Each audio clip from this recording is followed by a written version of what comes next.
Blam, blam, blam, blam, blam, blam! We did it! We made it! We have usurped God. We killed God and we're here. Who's God in this scenario? God on an earlier Claire the season. DM, and we made it. We are at the Rejoice Murphy takeover of the I'm Claire dead. the DM stream. She's dead, but she is always in our hearts. I've been dead. Hello and welcome to Oasis 11, a 3-shot heist where I, Joyce, will be, resurrecting the dead body of Claire and using it to kind of puppet around and pretend that I'm the DM. Weekend at Claire the DMs. Weekend at Claire the DMs. Darius, thank you for gifting some subs, including 2 Joyce. God. Dad's gone, time to party. What? Guys, I finally subscribed to the channel. Thank you. Oh my God. We did it. Oh. Wow. Thank you. Oh no.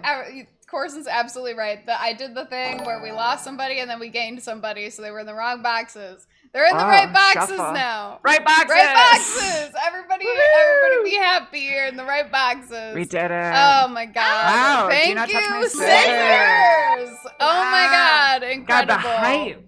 Absolutely incredible. The hype. What a little train going. This is thrilling. Oh my God. Also, if you haven't already noticed, we have done a little emote shift. We've got some blam blam emote action going on for anyone who's subbed to the channel. So you can. So if you're trying to celebrate the day, celebrate the Joyce in your life. Trying to celebrate killing God today. Go ahead and blam. God's not really dead. I'm just in control for today and next Wednesday and the next Wednesday. It's going to be great. So before we kind of hop right along, because I'm in charge, I will throw it back to Claire one last time. Claire, do you have any fun channel announcements for, the children? My fun channel announcements is that Joyce and I realized yesterday that it's just all Joyce all the time for the next 2.5 weeks on the channel. Tuesday nights will be Date With Us, where we're Happy birthday, Zan. We're gonna get back. Yeah, happy birthday to Zan, who is or is not watching, who knows? But happy birthday, Zan. We love you. Friend of the channel, cast member of Tail Trader. It's Zan's birthday. We love her. And not more importantly, but equally as important, honestly, probably less important, Joyce and I are eventually going to return to the cat cafe and hustle cat and try to figure out what kind of cat we're going to be as we try to date these other people who turn into cats. So, when you sign up to work somewhere because the guy who runs it is hot and you don't really read the contract, and then it turns out that if you sign up to work there, you become a cat in the cat cafe that you work at. And so you can't leave the cafe as a human. You have to leave the cafe as a cat. Well, this is happening to us. This happens to us. On Tuesday nights. So yeah. That'll be good. We really got suckered in by that guy's heterochromia. Yeah, it was. It really was. It got me. Yeah. Anyway, so Tuesday nights, come hang out with us doing that. But for Wednesday nights, come for a little bit more structure. For more Dungeons and Dragons. And then after, I'm just gonna do the teeniest plug. We're gonna be doing some more short form stuff on the channel to be announced soon. But I have some ideas kicking around for when I get to be alive again. And let me tell you, it's gonna be fun. So that's it. I'm gonna hand it back over to my necromancer buddy, Rejoice Murphy. So before we get started with everything today, we're gonna, kind of dip our toes in the world of Oasis 11. But before we do, I think it's always a fun thing to go over norms and expectations. Because I'm a sucker for some clearly communicated expectations. Because as we all know, an uncommunicated expectation is a pre-resentment. I learned that from Twitter. Blah, blah, blah. So just to kick things off, I will start. A norm I like to put forth in every group I've ever been in is respect and no hate speech. Everyone should feel welcome at the table, and I want everyone to feel welcome. So that means, staying away from any language that might be divisive or, discriminatory, and just doing our best, like a good faith act to make sure that everyone feels included. Another norm and expectation I like to set, and I set the same one when I did my Tail Trader takeover a couple weeks ago, is that no one knows how this is going to end, especially me. Uh, I like to think I am a DM that sort of, I don't know, is approachable for new players, mostly because when I DM, all of the rules that I usually play with and all of the structure that you might be very used to in D&D, I usually kind of push that to the back so that we can make room for storytelling and for character and community engagement. So when I say that I do not know how this will end, that is 100% true. I have no idea how that's going to end. I have some ideas, some beats, some things kicked around in this journal that I have in front of me because I hate typing things. But who knows what's going to happen? So I guess I'll throw it back to our players here. Is there any kind of norms or expectations you'd like to add for the group? It looks like we lost a player. And that's another great expectation to set right now while Claire deals with this, is that things will go wrong. I have not been streaming on Twitch very long. Hey, we got the train going. I have not been streaming on Twitch long, but I have been streaming on it long enough to know that things will go wrong. And we're just going to have to deal with them. We're going to kind of, roll and wrestle through those technical difficulties as they come up. But, while those things do come up, we ask that y'all are, patient. DMing from beyond the realm of gods. For you! Wow, I've never bought bits on Twitch ever, and I decided today thank you so much.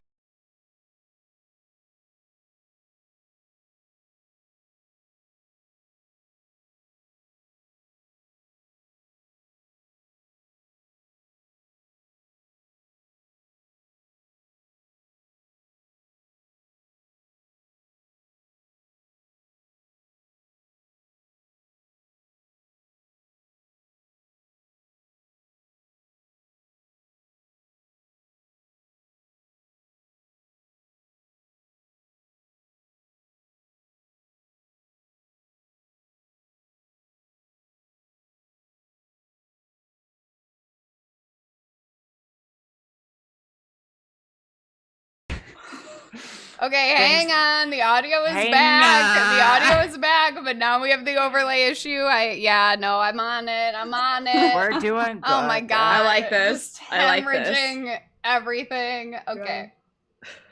Joyce, vamp for the love of God. I was vamping. I didn't know.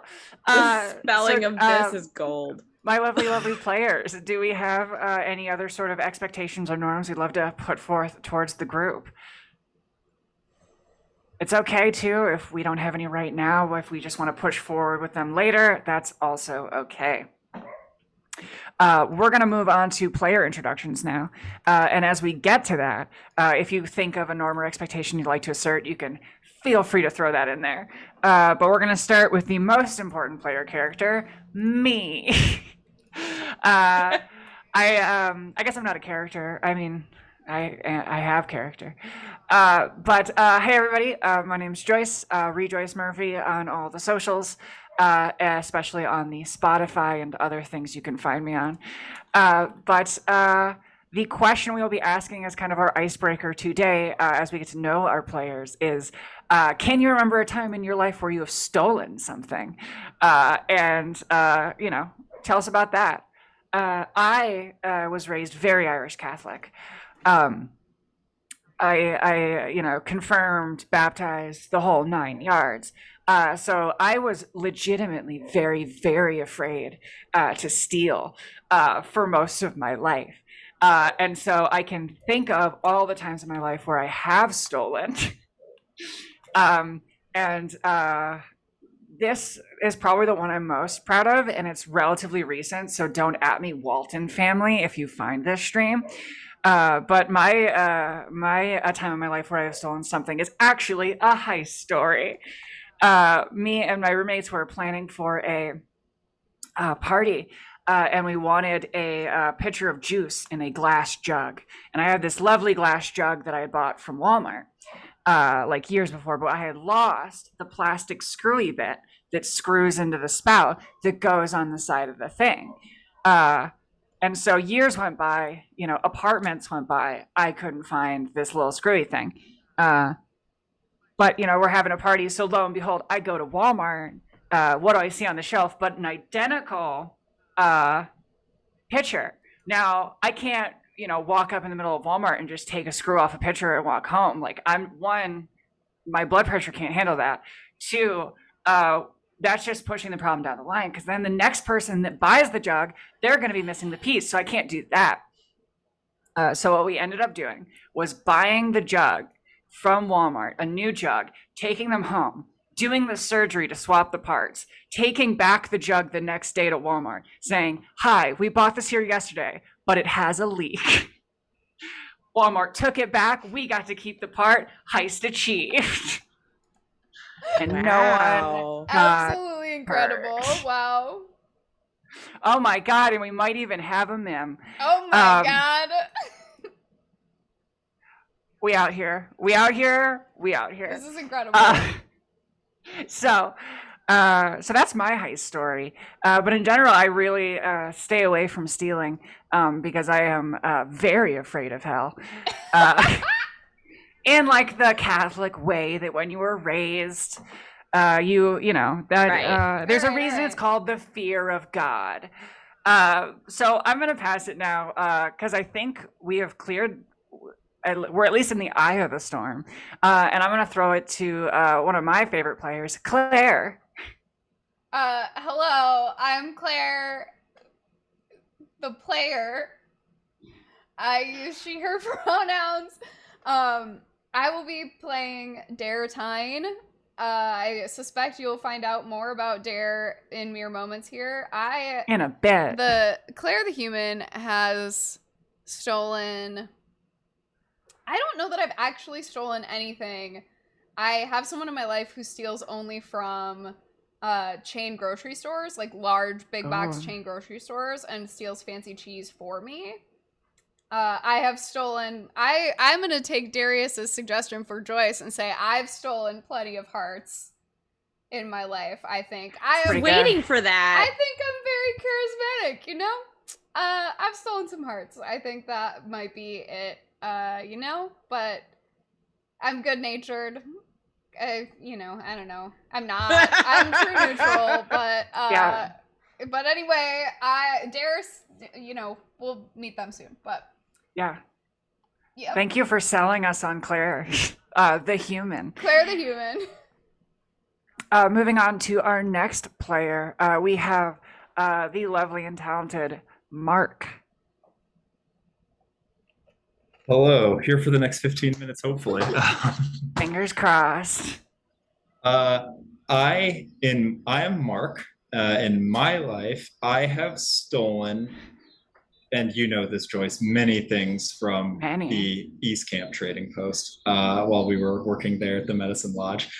Yeah, Mark and I actually used to remember. Friends of the stream will remember that I've told many stories, especially when I was DMing for Tail Trader, about this camp I used to work at. Mark worked at the camp. Yes. And me and Joyce got to know each other real well when we both got assigned to handing all the kids that needed medicine their medicine, which is luckily right next to the trading post, which is full of candy, which we took without paying for all the time.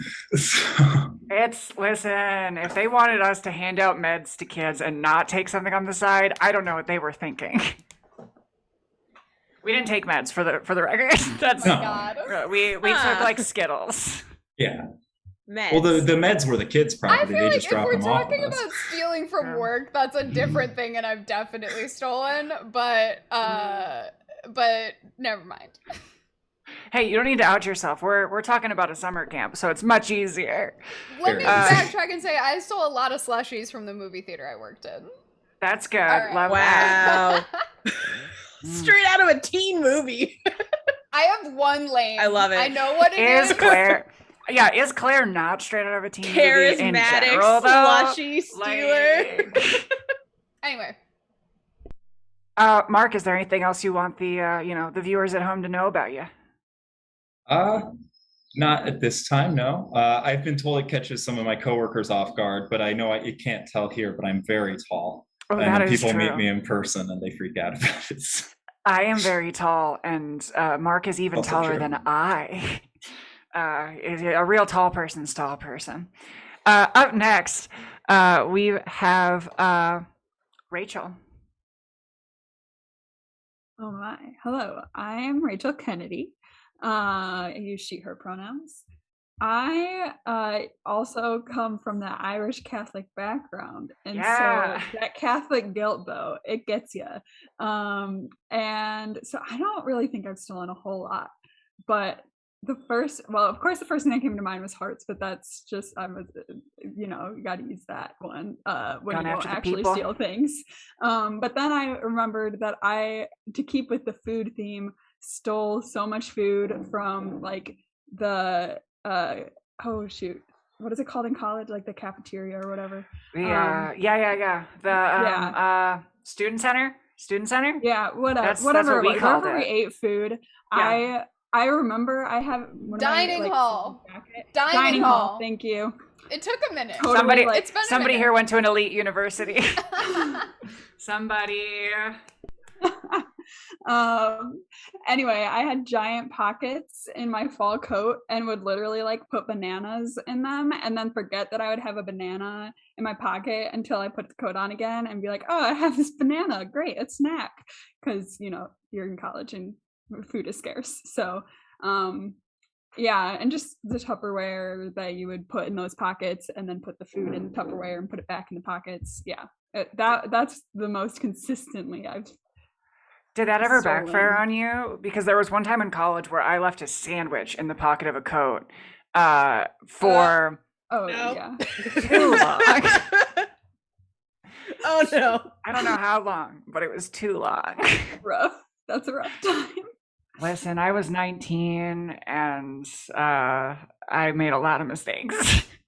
We've all been there. I had a Um, friend put an egg in a Blam blam. in a backpack and I forgot about it because he was gonna go make brownies and it just broke in his backpack when we got to rehearsal. I wonder if I can guess which friend that is, but You know him, Yeah. so yes, you immediately I knew who it was.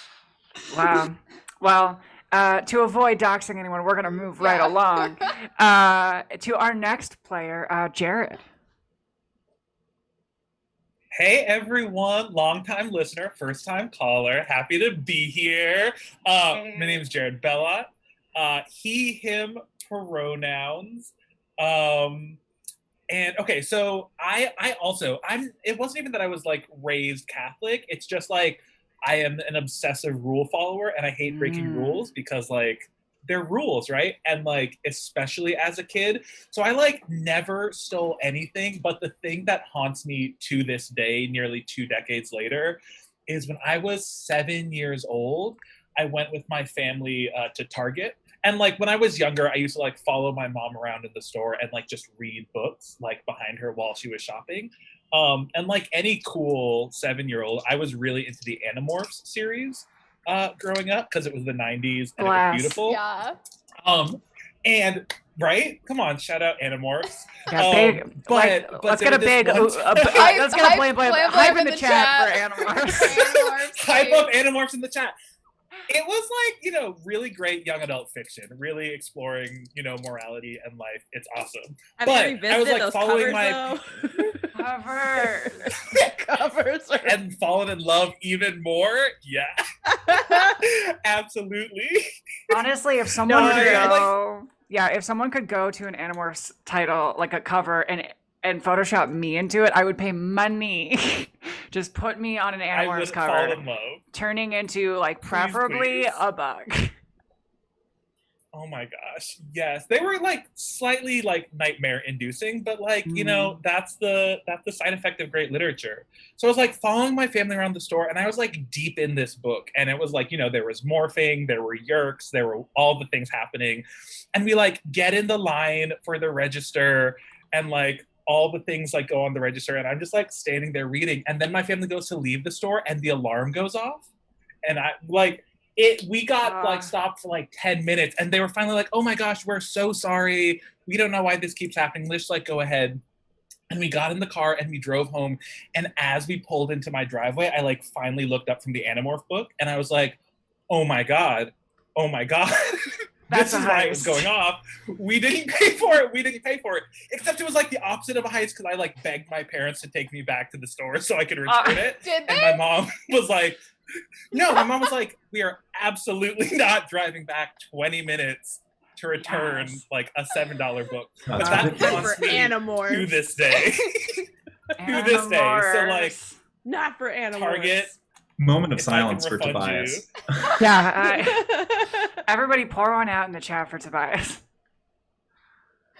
Just. I haven't stolen anything since.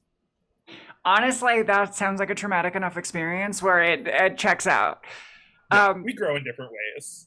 Truly. Up last, but certainly not least, we have a fan favorite returning to the table, Allie. It's me, Allie. I'm back. Hi. I use she, her pronouns. And yes, I have frequented this channel often in many wonderful ways. So, unfortunately, I don't think my example is as wholesome as anybody's here, nor in the chat. The only thing I could think of, because I also have that Catholic guilt somewhere repressed way down, and if it wasn't an accident, which is what I'm trying to avoid, and I'm assuming from how you're asking this question, I wanted to avoid, I do remember not necessarily stealing hearts, but stealing other people's stuff so that we could burn it. Like some ex like boyfriends.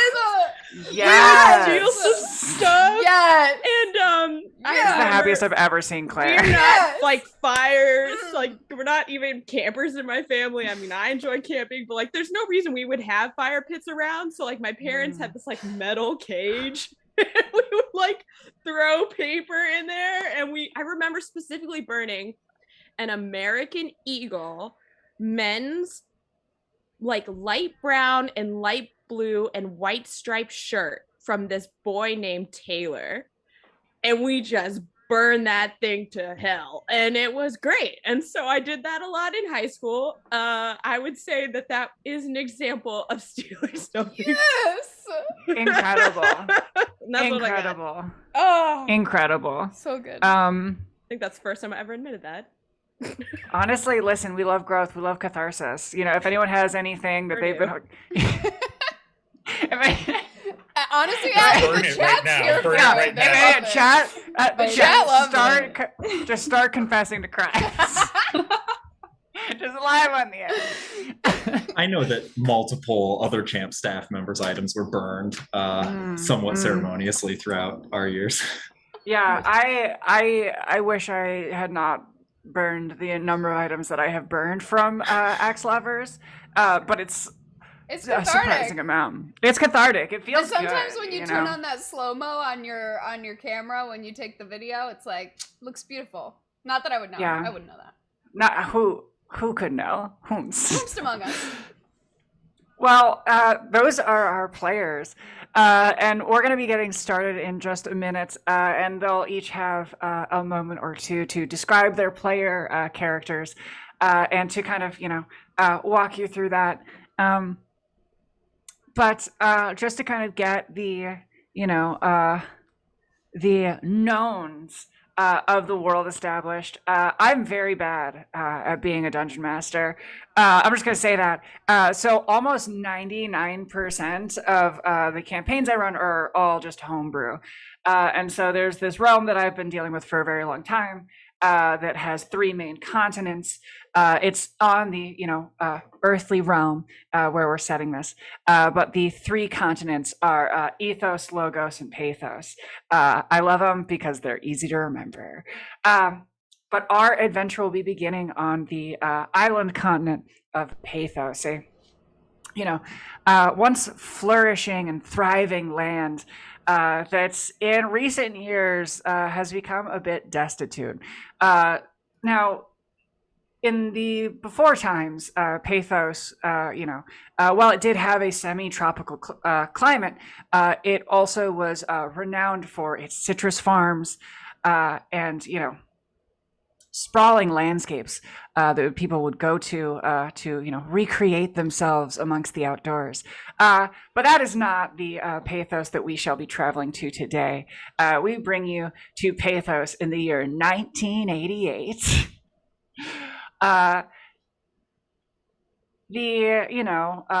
Lovely wartime propaganda that you would see from Pathos would remind you of a World War II America. However, once the baby boomers got booming, the resources and land around Pathos began to turn to salt. Our once, majestic rolling hills started to dry out and turn to desert. Almost the entire continent of Pathos, as it has drifted, has become less inhabitable, and almost to the point where there is no standing fresh water on the continent. This, however, as we all know from the Dust Bowl, does not mean that there is not rain, and we will begin our session in the great way that all sessions begin,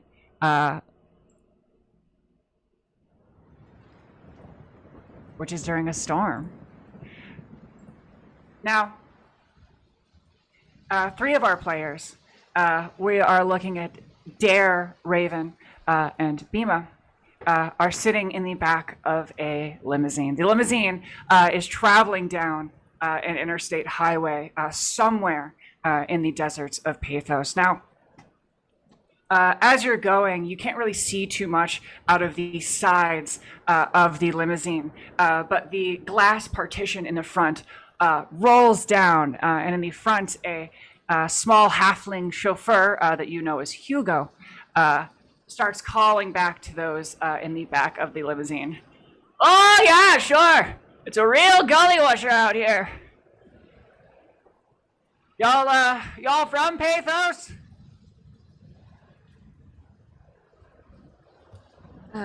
No. Business or pleasure? What if I said both? Then you'd be my kind of traveler. Now, Okay, maybe not. what about you two back there? Sort of. Here for business. Well, the drive shouldn't be much longer. I know Mademoiselle Tea Leaf doesn't like to wait. And with that, the partition begins to roll back up. Three of you are plunged back into darkness. The limousine, as it is traveling down the road, seems to find a cobblestone path out of nowhere and divulge. And now you are kind of bumping and whirling and traveling through the dunes of sand. Now, it's raining and it's quite dark out, and it's not doing a lot for your visibility, but as you clear one set of dunes, you begin to see a house in the distance. Now, a house is probably the wrong word to describe what we're looking at here. It's like a manor or a mansion. The grounds that surround it maybe were once a palatial estate, a shrine to the fallen god of capitalism, but once the water dried up, so too did the topiaries. And now the once great mansion that I'm sure overlooked, rolling hills of green and flower beds, now stands atop a lonely dune, looking out at nothing but cracked earth and, at the moment, torrential rain. As the limousine pulls up to the entrance to the manor, a crowd of small halfling maids, each with a tiny umbrella and an assortment of towels, rushes out to the car and opens all the doors, ushering the group of you into the hall. You are then half scolded out of wearing your shoes, placed into booties, and then you are taken into what appears to be a large drawing room. Wait, what are these booties made out of? They're essentially just like a thin fabric meant to keep you from scuffing the floor. I brought What color my is own it? umbrella. They're taupe. Oh. Yeah. Dare has Okay. As they their try own to umbrella. open all the doors, it's just that one of these halfling maids is met with just the largest all black umbrella, just right. Huge hood, covers half their face. Nice. Raven, how are you entering this manor? Raven has nothing to protect her from the rain. She's just like whatever. Like She's just couldn't in care it. less. Nice. Yeah. I like it. I like it. Yeah, and every time you look at her, it like takes a second to adjust to see her because she kind of it almost is like she's flickering in and out of being there, but she's there. Oh. Like, but when you first take a look at her, it's like what's How do you think Raven reacts though once you get in the doors to the crowd of just like shuffling halflings just like patting you dry? Like how does Raven react? She just like doesn't acknowledge. She just stands there and like old hat, just like servants. lets them. Yeah, it's just like this is I- what happens. I love it. So as the group is patted dry and removed of all shoes, you are taken into the main drawing room. It's a slightly small room with many places to sit and various accoutrements for entertaining. Across the room, you see a stout halfling fixing himself a drink at the bar, as well as a gnome sitting on a chaise lounge playing some panpipes. Spoilers, they're the people at this table. As you all enter the room and kind of make eye contact, looking around at each other, a sort of large halfling, large in the royal sense, not in the rotund sense, walks himself in and says, "Mademoiselle Tealeaf will be with you shortly. You may fix yourself a drink at the bar and relax." And with that, the entourage of halfling maids and butlers disappears into the walls of the drawing room, and you five are left to your own devices. I'm gonna head straight to the bar. Classic. Going for something with vermouth in it. Feeling that today. We love the 80s. We love vermouth. That's right. Just a nice, sweet beverage. Mim, what's going on as you kind of see these people enter the group? To clarify, none of you really know what to expect. You've been summoned to this large palatial manor, but nothing too direct about your purpose. As more people enter the room, Mim's playing her panpipes quite quietly, but as she sees people enter, she'll sort of, with one of her hands, kind of sign some signals and almost purposefully play different notes on the flute, incorporated at the same time. You're not quite sure what she's doing, but she's simply saying hello. She then goes back to idly playing her panpipes in time, just spending the time playing. She does, having been in the room already, have a small drink made for herself at the table, sitting next to her, that she sips on occasionally, almost in rhythm with the panpipes, it would seem. I love it. What's Mim wearing? Walk me through what Mim looks like. Yeah, so Mim is short. She's a gnome. Almost looks like the halflings in the room, except her ears are a little larger. She's got one or two odd flowers adorning her hair. You might recognize them as having been in pots around the building earlier, but now are not. And her skin is a darker, almost wood-like color, having come from the forest herself. But, as soon as you do notice it, you're like, that is not one of the many, many halflings I have seen today. That is different. Standing out. And now for the player character that I've been waiting to say the name of all day. Giuseppe Valdecky, what's going on? What's going on with you over at the bar? Yeah, Giuseppe is like purposefully like staying to the side of the room. He's trying not to sort of engage, but as everyone walks in, he sort of just gives like, a slow like look up and down, trying to size up who these other people are. Clearly is not excited to be here.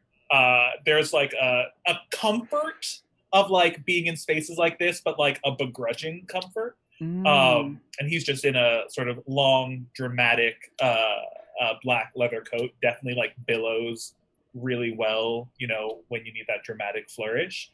And sort of like middle-aged, sort of like salt and pepper hair, beard that is like sloppily but lovingly braided with some like little flowers in it.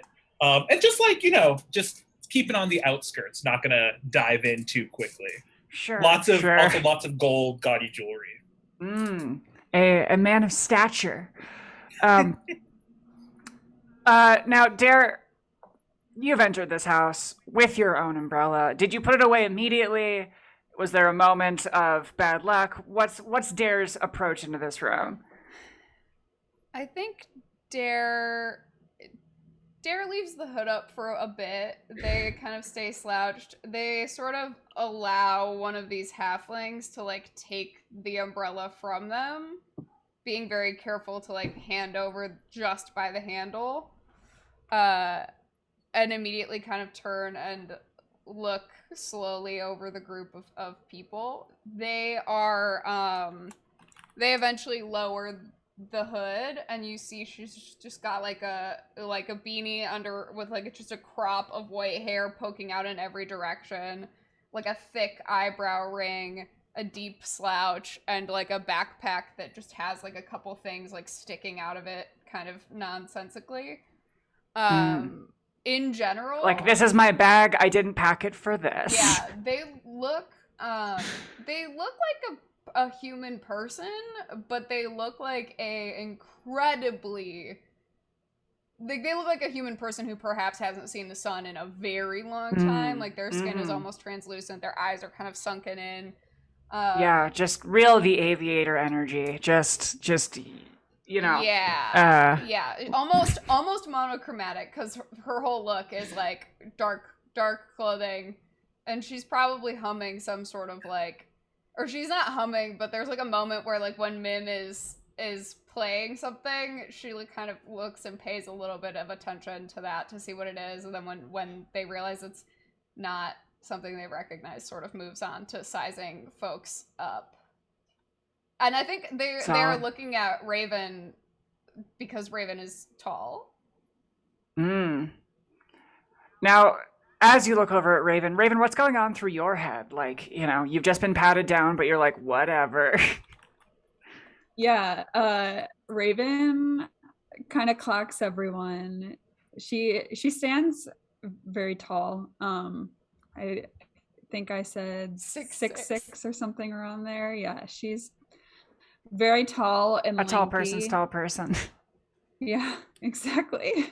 And has somewhat similarly pale skin to Dare, but more almost silvery skin, I would say, than translucent, and just long black hair. And she observes for a moment, and she's just like a little bit edgy, but not in a like way that stands out, if that makes sense, if you can do such a thing. And she walks over to the bar also and pours a very strong martini, looks at Giuseppe kind of in the corner, pours a second very strong martini, like deathly strong, and walks over and just says, "Here," and then like stands next to him, and that's it. Solid. Joey Balls, how are you reacting to that? Joey's like, and like takes it and like looks up. Joey's like four 4'4", so it's like I was a gonna very say he is a halfling. very like dramatic difference. He's dwarf. Oh, dwarf! Thank you, But- thank you. Yes. But like reaches up and grabs it and just gives like a quiet, like mumbled, like thanks, and like sips it and like kind of recoils. Like he definitely hasn't had something that strong in quite some time. But like you're not gonna know it, but you maybe might.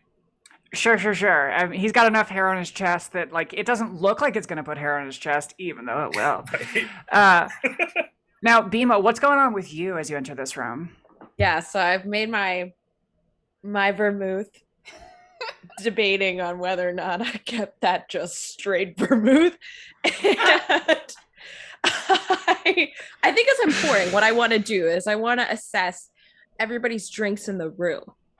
So I'm going to use what they're drinking to try to get a sense of who are these people without just, I don't know, trying to manipulate them or anything. For the love of God, please roll investigation. Okay. I cannot wait to see how this For goes. the love of God. This is so exciting. See if that vermouth helps with my investigation skills.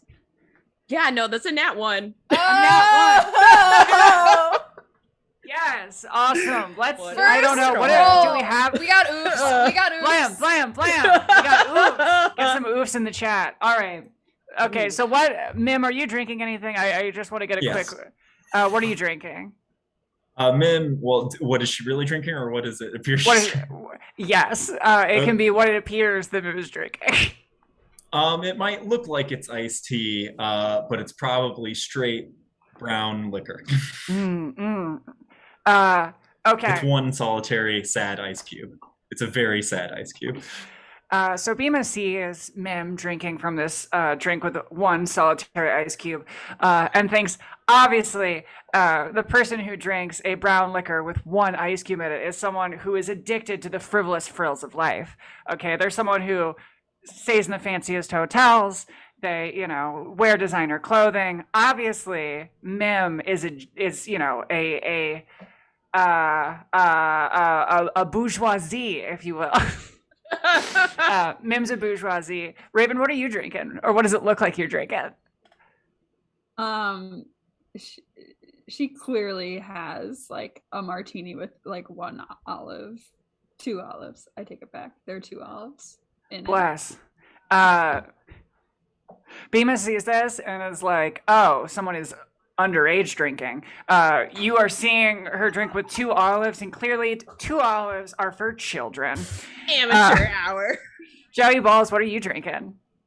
Joey's still working on the martini that Raven poured for him. He's holding it like full, like stem, like in the fist, and just trying to like drink it a little too fast. Yeah. Clearly, this man is an alcoholic. At least that's what Bima believes. And then lastly, Dare, did you fix yourself a drink? I don't drink. Incredible. For this, you believe that Dare is probably afraid of the water. All liquids, to that end. Great. I do So take with like that- a fistful of those olives, though. Definitely, just like Oh. snacks. When I think Dare, is this Dare's first time ever being in a mansion, or is it like? No, absolutely not. They've Gotcha. been in mansions before. They know Whoa. that rich people have snacks. I'm saying there's only 2 people that take a handful of olives at a mansion, and it's someone who's really used to mansions or someone who's never been in a mansion. Okay, either you are not impressed and you're just gonna get a fistful There of olives. is no between. There's Exactly. no between. Exactly. Listen, as someone who has spent a lot of time pretending they've been to mansions. Oh, you kind of like olives? No. No way. Everybody Prove it. knows the rich love olives. So, as you all mill about and get your drinks, I'm gonna make sure we still hear the rain around us. There is a crash of thunder, and 2 of the doors open up, revealing a very stately looking halfling. She's dressed in what appears to be her Sunday best, and she enters the room. I did prep for this, so give me a second to find the place in my Google Doc. Ahem. Lords, ladies, and distinguished guests, it is with great humility and purpose that I welcome you to the estate of my late father, Lord Reginald Tealeaf. Now, I am sure that each of you have a great number of questions for me as to the nature of your summons and the reason behind all this cloak and dagger nonsense. But before we proceed, I must make something very clear. The matter for which we are met today is one that requires a professional's discretion.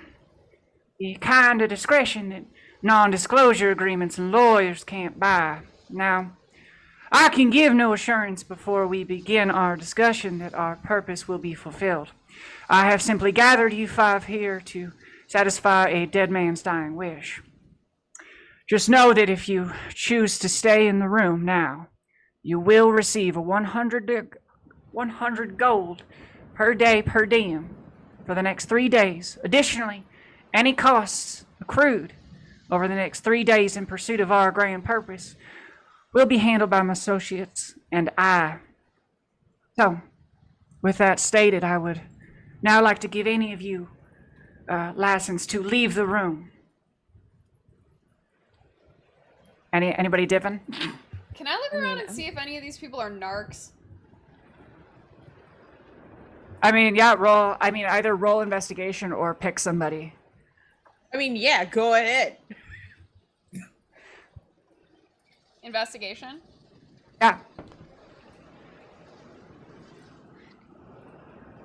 23. Ooh, 23. So no one appears to be a narc, per se. Of the people gathered in the room with you, it does seem to be kind of like an odd grouping. Not exactly certain, why they're all here, but none of them seem to be there as narcs. Great. I stay. Joey gives like a deep sigh and leans back against the wall, but like settles in. Incredible. Does anyone else? Mim, do you have a move there? No move. She would give her standard catchphrase, but she doesn't feel like throwing a wadded up piece of paper at the woman she's about to work for. So Sure. Try to keep things professional. Mm-hmm. With that, though, Mademoiselle Tealeaf, standing in the center of the room, begins. Now, despite what you may have gleaned from your trip into the estate, I assure you that my father died a broken and bereft man. Now, in order to explain to you the dying wish of my father, I feel I should first explain what has brought us here to this estate. Now, a long time ago, all these lands were owned by the Pathian government. Now, my great-grandpappy, Pappy Tealeaf, he came across through the Pathos Alps a number of years ago, searching for a better life for himself and my great-grandmother. Now, in the Alps, he suffered a great deal of hardship. Many oxen died, he lost a son, but as he crossed onto the next stage of his journey and he got to the deserts of Pathos, he found himself surrounded by beauty and splendor.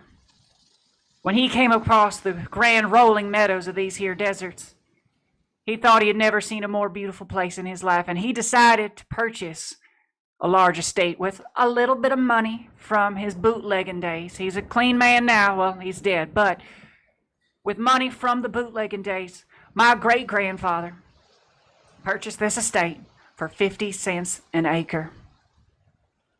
Now, this was back in the 1800s, and as we got closer and closer to the 1900s, World War was a-brewing. But my grandfather, while other people make panic, he makes a plan. Now, as you know, these deserts once were a great mine for silica, And at one point, most rubber in Pathos was being put out by my grandpappy's factories right here in the desert. By World War I, 1 in every 3 boots on the ground was being made in our factories, and by World War II, God damn it, 2 in every 3 boots were made here. My grandpappy set himself up an empire, and when he died at the ripe old age of 200 from liver disease most likely caused by his bootlegging days, he left an empire to my father, Colonel Reginald Tealeaf. Now, God makes fools out of those who make plans, and my father was no different. See, after the war, the baby boomers, they came back and started expanding, and he thought that the deserts of Pathos might make a great suburb for those who needed it. So after the war, he started investing and developing these here parts. Now, what caused the inevitable downfall of my great-grandfather? Well, to get to the bottom of that problem, we have to follow that dirty water all the way upriver to the place that all wickedness and villainy comes from in these parts. The Oasis Hotel and Casino, a place in Pathos that I am sure you all are well aware of. Now, while it is said that the vault is controlled by dragons, I assure you the dragons are dead. Now, the vault of Pathos is kept alive by the dragon clan, the Asgore. And most of the development in these here parts were controlled by that family, the Asgore dragon clan. My father, Reginald, he was an idealist, and after coming back from the war, he thought he could make things better. He went in 50-50 on the Oasis, and with his help and the implementation of some aqueducts, we started to see Pathos grow into a roaring 50s. As the 60s came, much richness and splendor came to the land, but in the tragic way that these stories go, the Asgore family clan betrayed my father, stole his riches, and left him and his suburbs of desert to dry out here in the sands. Now, that was some 20 years ago, and my father spent the last 20 years in litigation against the casino. As I'm sure you all are aware, Pathos as a nation is devoid of any natural resources. The capitalist fervor that swept us after the Great War depleted most of our spring water and river water, and most of our fossil fuels have been burned up by now. The last spring is located underneath the Oasis. Now, as my father began to lose his footing on reality, he made one thing clear, that no matter what happened to the family, no matter what happened to the estate, my father wanted us to get the Asgores and ruin them. My father passed away last month, a raving madman, asking for my mother in his last moment. She had died last spring. Which brings us to our glorious purpose, you five. I am told are experts in the craft of thievery. Now, the Oasis Casino is probably the largest piece of concentrated wealth in the entire continent of Pathos. And if we are to claim said wealth, we must be equipped. Before we get into this, does anyone have any questions?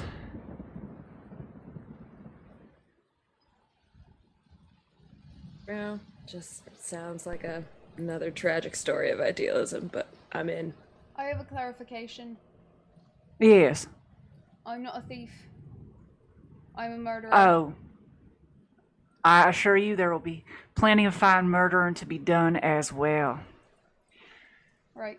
See, the casino, the Oasis, will have on any given night several $1 billion worth of gold, jewelry, and coins from the various people staying in the casino.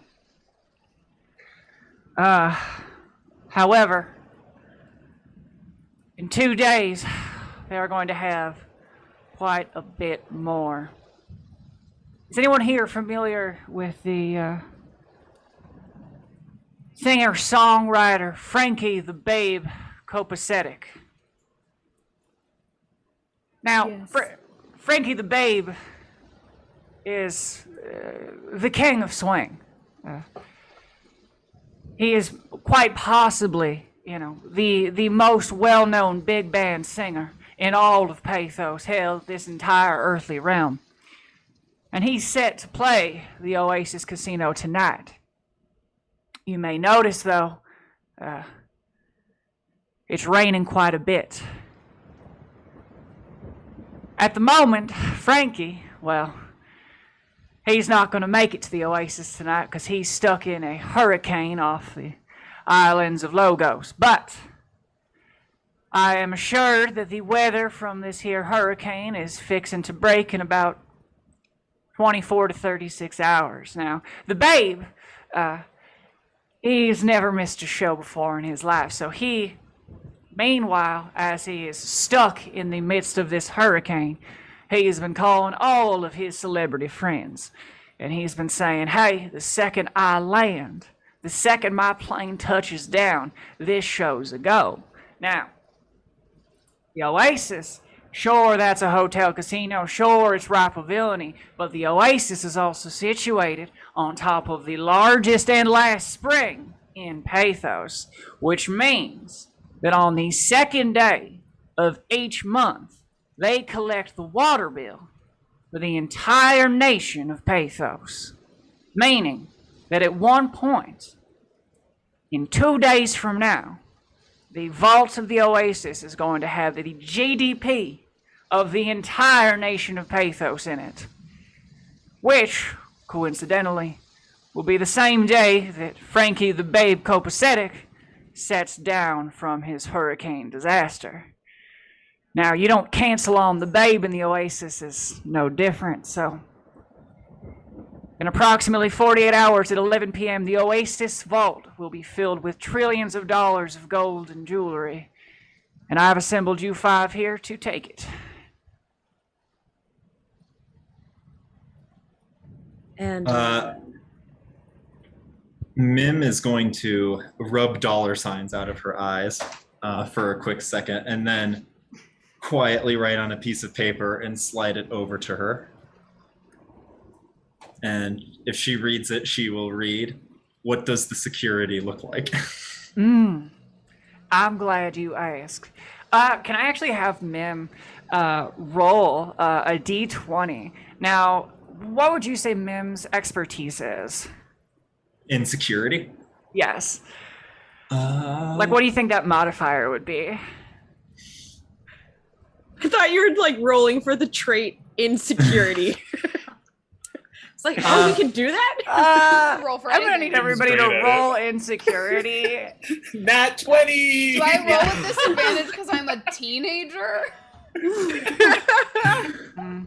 I want to say that Mim, now knowing that we're living in a post-war era, Mim probably smuggled during the war. That was probably her gig for a long time. So I don't know if building security is in as much of her, but she is an infiltrator.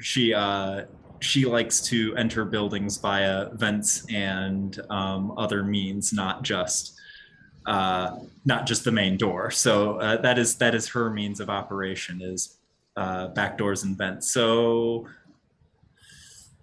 I don't know. Acrobatics? Well, acrobatics is great. I'll take acrobatics. Just imagining this tiny little gnome in a vent. Okay, so that is going to be a 23.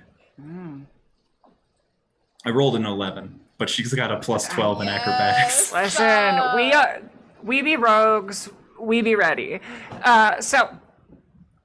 Well, as I'm sure you all aware, the Oasis is quite possibly the largest business in the country.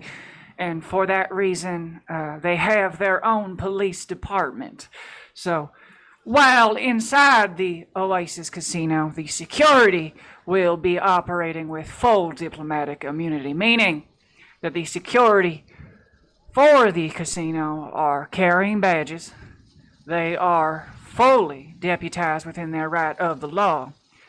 And our best estimates give or take 100 armed guards with a security team of 20 people sitting in the control room.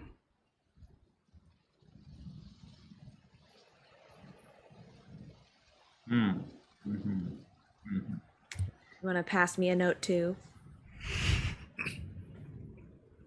She'll write something down and she'll pass it to you. Do you read it? Oh yeah. It says no. Man, Love it. this is not my night.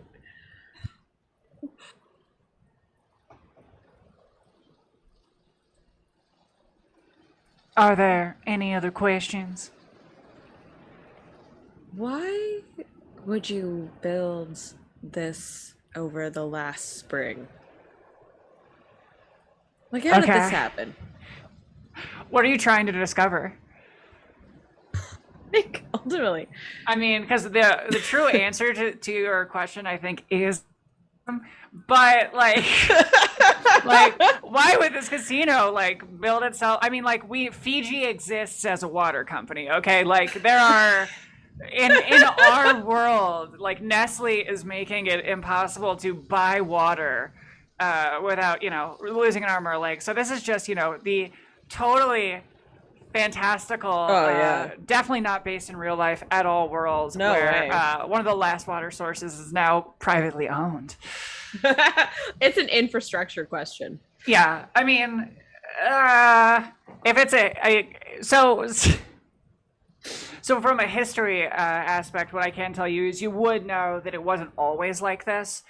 So the island of Pathos did used to have, various resources. Sure. But in the last 10 years, with climate change, with late stage capitalism, a lot of the various resources have been depleted. So the last freshwater spring is under. Good to know. Are they guarding the money or the water? Now, that's a very good question. I'm going to actually have to have Dare roll on that. What are you trying to figure out?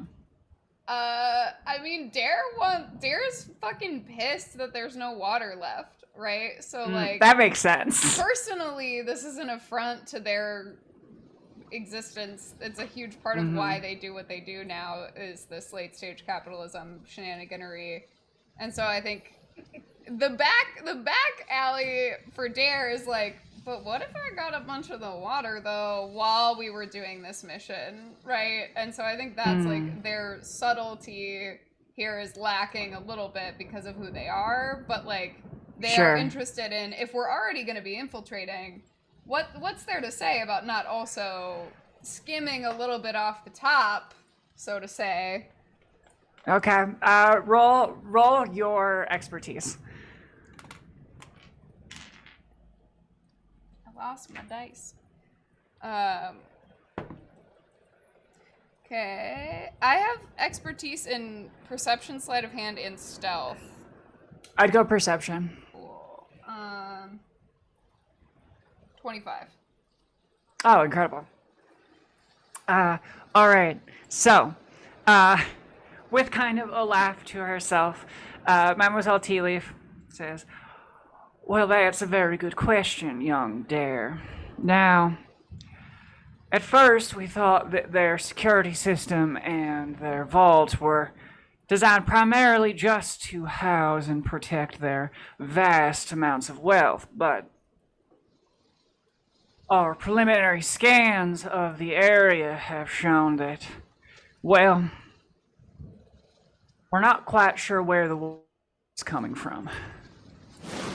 And with that, we're going to take our first bio break. Blam, blam, blam. Hey. All right. So what that means is that we will be back in about 5 to 7 minutes. We'll throw a hold screen up. You guys can enjoy some lo-fi beats from our very own Rejoice Murphy. And we will see you in mere moments to hear more about the fact that they don't know where the water is coming from. Oh. Blam, blam, blam, blam, blam. what were we supposed to say? I'm still eating. Me too. It's okay. It's all downhill from here, folks. Don't say that. We're cursed with audio issues after the break sometimes, so don't say that. I mean, it's almost 9 o'clock. I mean, how late? It's bedtime practically for most of us. But anyway, so if you are just joining us now on the return from the break, we have our 5 brave adventurers. Adventurers, putting it strongly. We have our 5 criminals, and they have all gathered at the Tea Leaf Estate. They are currently talking to Mademoiselle Mila Tea Leaf right now as she walks them through the research that has been done on the Oasis Casino. Once again, if you are just joining us, welcome. This is Oasis 11. Our players are planning a heist of the Oasis Casino. And right before we left, after learning that the reason we are doing this is because the Tea Leaf family was ruined by the Asgard, the Dragonborn clan that runs the Oasis. We also just learned right before the break that we don't know where the water is coming from. So to hop right back in. That's quite a good question you have. Now, our preliminary scans of the area picked up, the obvious, the giant roaming sandworms that are native to Pathos. But aside from the caverns left behind by the worms, there does not seem to be any great underground reservoir beneath the oasis. Worm caverns. Yes, worm caverns. They're quite large. The sandworms. I'm sure you have heard. Are you from Pathos? Have you?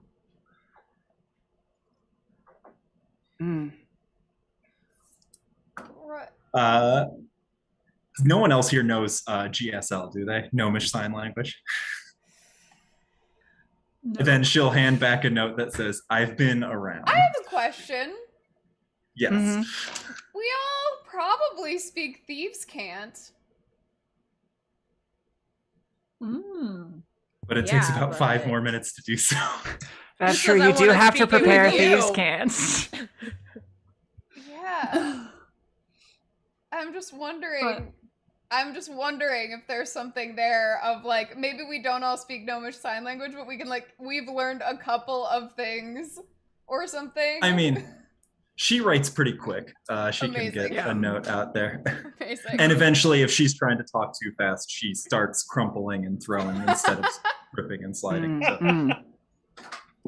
So, But I can Incredible. I think Bima would ask. So, why'd you hire a murderer? Well, Who's murdering? Who are we murdering? I'm not murdering. in an ideal Say world, assassinating. No. Please continue. let's all get our vocabulary straight. I'll say murder. Assassinate, that seems, too like a fancy $10 word. But anyway, so Agreed. who will we $10 be murdering?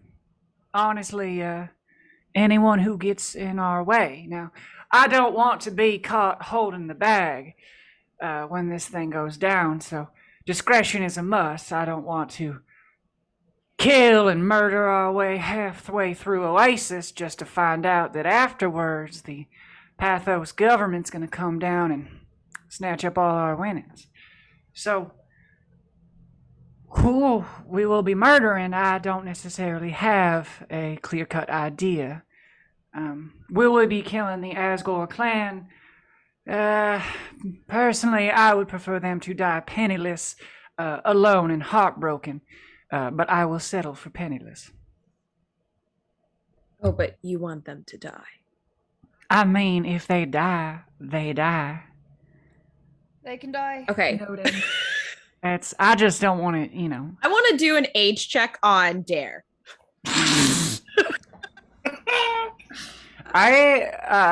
Dare, do you think you are rolling like some sort of interference here, or you did? I think, yeah, I think I'm making a deception check just in the vein of like, she's trying to fit in. Yeah, okay. Let's stand up a little taller. Yeah, let's see that roll. Let's see that roll. Roll that deception, and Well- then Bima, you can choose what to roll against that deception, if whether it's investigation or perception. Okay. Just do a little quick. All right. Investigation's a bit more hands-on. I got a nat 20. I'm really sorry, Dare, I got unless a- you got a nat 20. I know how 14. old you are. Yeah, how old is Dare? Dare is 16. Yes. Okay. So I just want to like look at Dare and then look back at our wonderful guest here and be like, so you hired a tween murderer? Is there something in the room that vaguely resembles a target? Can Mim do an age check on Bima?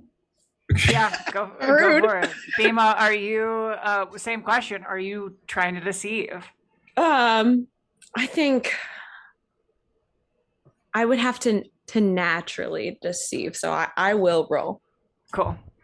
And in the shit. room, there isn't necessarily anything that looks like a target. Or something expendable? Or a bust? Or a statue? Yeah, there is a stuffed stag's head on one of the walls. Great. I'm gonna go ahead and just shoot that. Twice in the head. I got a nat 1.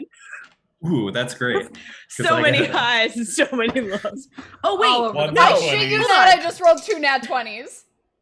What? Okay, where I'm assuming you're just gonna fire off two that are gonna pierce the eyes of the stag. Yeah, so Unless there's a cooler thing. here's the thing. I would like to roll damage on this just to see how fucked up this stag gets. Yeah. Because the Incredible. oh my god, I just rolled 2 nat 20s. Incredible. You love to see it.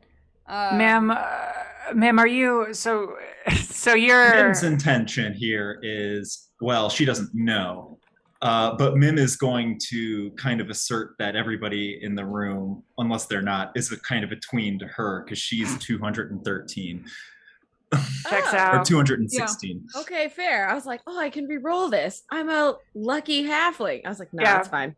Bima, how old are you? Oh, I'll take my nat 1. I am in my 70s. Nice. So sorry, but Honestly, prime of your life. I can't wait till I'm Truly. 70. It's gonna be great. I'm gonna go around throwing cats at people. Can't wait. Capitarians. Cats. So, That'd be wow. 75 points of damage to the stag. Great. So you knock it clean off the wall, just eviscerating, stuffing, buttons flying out of this stuffed stag. I'm so quiet. It's scary. Like, no one hears it. I'm gonna do a quick check.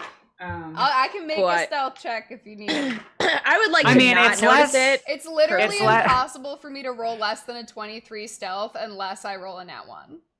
Wait, are you trying to advertise that you're doing this? Because you did just shoot I a want piece the of furniture stag- I in want somebody's I want the house. stag to advertise it, but I want it to be so unclear, except for Where the it fact, came from? Yeah, I mean, roll. Because honestly, you walk into this house, you grab a handful of olives, it's you a start fucking 23. up their It's furniture. a 23. I mean, Queens great, these days. I'm making direct eye contact with Bima. incredible. I want to Uh, purposely ignore that direct eye contact. As the stag head clatters to the ground, Mila gives a pretty solid, oh, good heavens! And various maids will and start dealing with the exploded stag head. Mila is perplexed, but she has no idea what just happened. This is what murderers do. Yeah. Raven, what's going on in your head? Oh, I was just about to say that Raven just like sees that happen and just casually like drinks her martini. 'Cause she's just You like, still have on that in your base. hand? Yeah. Still going. She pours them strong and large, so she has lots of martini to last her for a while. But yeah, she's ready and excited to do her job. Like that's she lives to work. So lives to work. About that, all about that grind, that rise and grind. Oh yeah. Giuseppe Valdecky, what's going on with you? Giuseppe's put down the martini at this point. It's too much. Just goes, so what do you need from us? Well, Mim picks up the martini. Raven nods at me. Respect. Well, frankly, I need you 5 to break in to the Oasis, steal as much as you can carry, and vanish into the night. I know that the Oasis at 11 p.m. is sort of our window. Now, the vault in which all the money is stored is at the base of a large dune underneath the casino and hotel. Now, normally, money will be sent to and from the vault with money handlers or a pneumatic system. Now, the Oasis is different. The Oasis sends its money throughout its casino and hotel using a hydraulic system. In fact, all of the elevators inside of the Oasis Hotel and Casino are operated using water.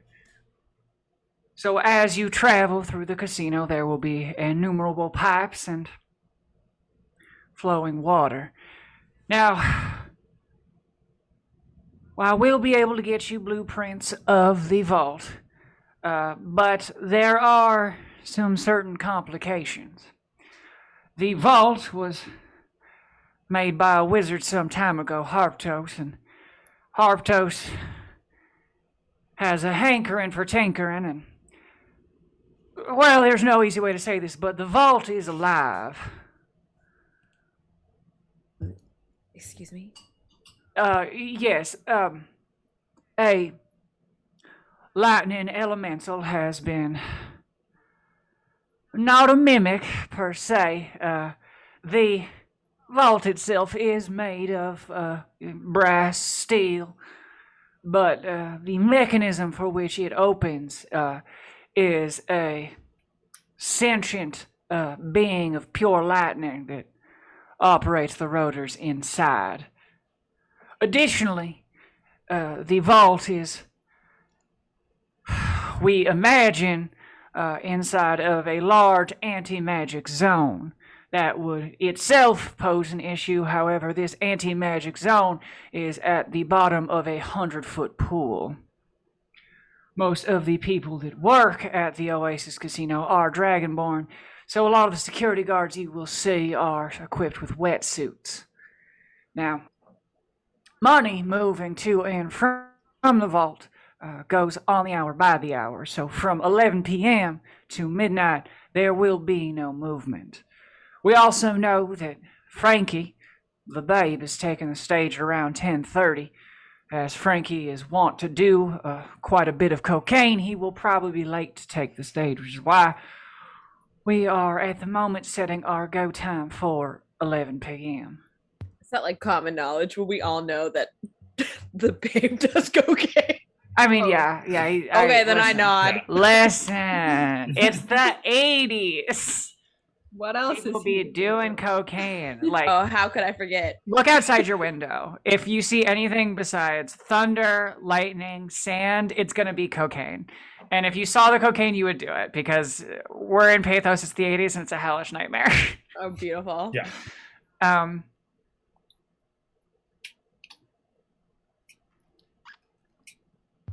You seem to know a lot of information about this location.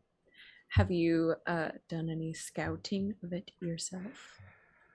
Yes. So at the moment, we have blueprints and scans of the surrounding area. Those should be delivered tomorrow, and I'm looking forward to looking over all the materials with you then. In terms of in-person scouting, I have been to the Oasis a number of times in my life, but almost all of those times have been as a young woman. My father, after he was spurned by the Dragon Clan, well, he really didn't like to mention the Oasis that much, so most of the information I have has been gathered over the course of months by my experts.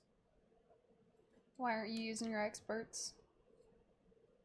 Well, put it quite frankly, I need a team of people that can't be traced back to me, and I need a team of people who I can trust to, well, tie up loose ends. Why should we trust you? Well, I guess the obvious answer is you can't, but Classic. what I can say is that I will be financing this adventure, and if there is any sum of money I can moot to you to gain your trust, please let me know. What I can say is that I am an employer, and while the job we will be doing will not be an honest one, it will be one of great purpose, with great intent, and if you can deliver on your end of the bargain, I will see fit that each one of you walks home with 15% of the take. As I stated earlier, and as I'm sure you will all remember, my father died a broken man, and while this is about money in the sense that all things are about money, I will say that this is much more about bringing the Oasis down for me. Yes, So like the why plot don't you for just motion blow it up? Why don't we just blow it up? I mean, do you have a plan to blow it up? Do you have the firepower? The Oasis Hotel and Casino is 50 floors of solid concrete and steel. They have their own police department, anti-air. They actually have a man sitting on a seismograph all day just to see if the giant sandworms are coming by. So if we try to tunnel our way in from the bottom, they will hear us coming. Well, I'm here to be hired for one job, so whichever one you want it to be.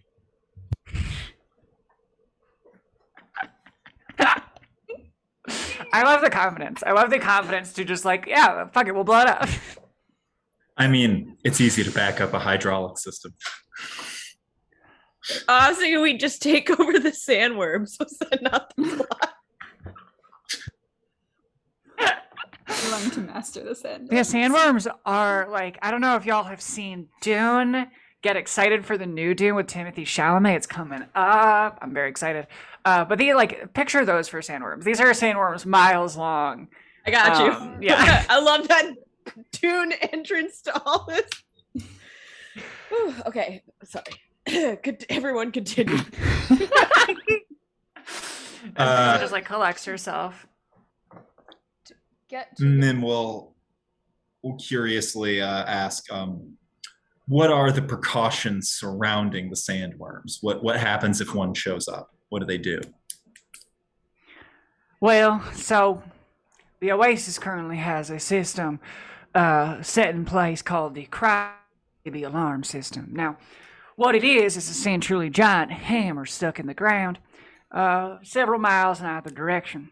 Now, when a sandworm starts coming towards the casino, they activate the crybaby system, which essentially activates a giant hammer, which causes tremors that will attract the worm.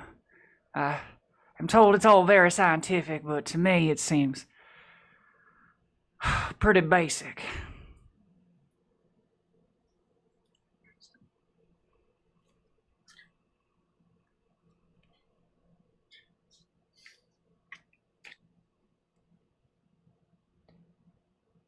There's only a way to create a larger distraction.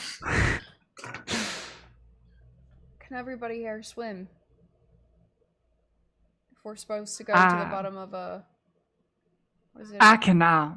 100-foot puddle or something.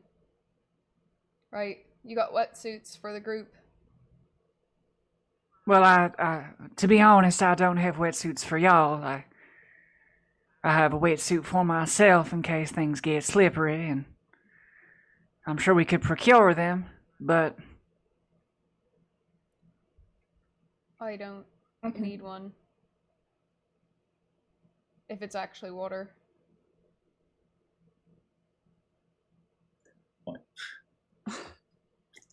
I can swim. Now, It's gonna matter for me. I will warn you that a large portion of the security system being operated out of the Oasis is magic. And so many of the places you will be swimming will either have a threat detection system that is akin to a sorcerer or a wizard sitting in place, focusing very hard on unexpected people, or you'll be swimming in the dark.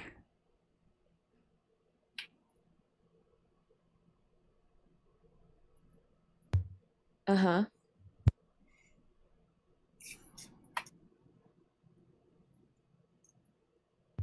So, did you just send out like a want ad, or are we here for some specific reason you were interested in? Well, frankly, since you asked, I don't know if you've looked out the window, but we're in a bit of a squall. And if the babe can't land in Pathos for 36 hours, I don't think I can get a crack team of thieves in here any sooner. I'm a crack thief myself, so Yes. How'd you hear that? She Nice. said Did you that you're not the just see what I reject did to team. Wool? That No, was the reject team. Are you admitting? Are you Absolutely, admitting to my 100%. That was you. Oh my god. Man, boys. You steal Like, crack. This is in response She- to she, like- Joey saying he's a crack thief. Mila clutches her pearls at the notion that someone has just destroyed her home. Yes, you are. I assure you, the thief they can buy in the surrounding area. However, if you know of anyone better than yourselves, I would be glad to hire them. I'm gonna whisper over in Dare's direction, and be like, "That doesn't mean you're good." Right, and what is it you do? Why would I tell you? Because apparently we're gonna be trusting each other with our lives if we're doing this, and it doesn't really seem like you can do much other than run your mouth. I don't think we need to trust each other to run this effectively. You can go kill something. All right, stand still. Just go destroy more things in the house. I love Dare being like, fine, I will, and then doing it immediately. I am gonna aim my crossbow at her. Raven, like, without you noticing, steps in between and sips her martini. Yes, please. There's no need to jump to all this commotion. Mila picks up a kind of silver glass off the ground and hits it a bunch of times. Right, we're all and here. All right. a flurry of halflings come into the room and start kind of breaking things down. With them appears to be a large pot of steaming coffee. Well, I have already had the rooms made up for you all, assuming that you are all still in for this adventure.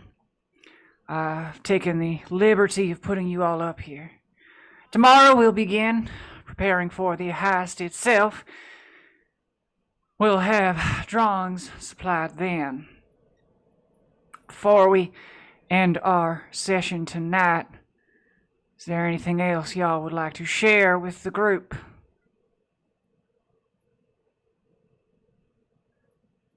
I would appreciate a bit of trust if we're going to be risking our lives together. And like stares daggers at both Dare and Dima. I mean, you can have it. Right, well, you want to tell me what you can do? You can have it too. The tensions are flaring. Dare's like pointing at Raven, right? Well, Mim can crawl through the caverns, it seems, right? She's Right? She's got it. That's what she can do. And jump. Oh, can Mim do some like backflips? Oh, hey, Is there like a long table? roll for me her to, some like, roll me some acrobatics and just flip this shit. Dara's like, I know who my friends are. rolled physical dice in a while. That is a 14. 14. Oh my god! What did you roll, like a 2? I rolled a Wait, 2. but are you proficient? What level are you? Expertise in acrobatics. What level? 10. Level 10. I Gotta mean, do that level 11 to get that reliable talent. Oh I'll yeah, give you it- do. Reliable. I'll give you just like you just start cartwheeling and just start going like all terrain cartwheeling around the room. Dara applauses. Well, there's applauding. Raven kind of almost flickers for a second and takes what is Dare's weapon? A crossbow. Raven goes over and takes all of the arrows. Can I make a post? Wow. Well, first Talk we about have that to- trust. First, we gotta roll stealth for Raven. All right. Oh, damn. Wait, that. What's that reliable Might give skill thing inspiration. again? I do have Are you that. proficient in stealth? Yes, Then you can't roll less than a 10. I think. Unless you roll Using an the F1. sheet. It's got a circle next to it on the left. Yeah. Mm. Okay, Yeah. so it's gonna be a 22 if I can't roll less than a 10. So it's 22. Sick. Dare, what's your perception?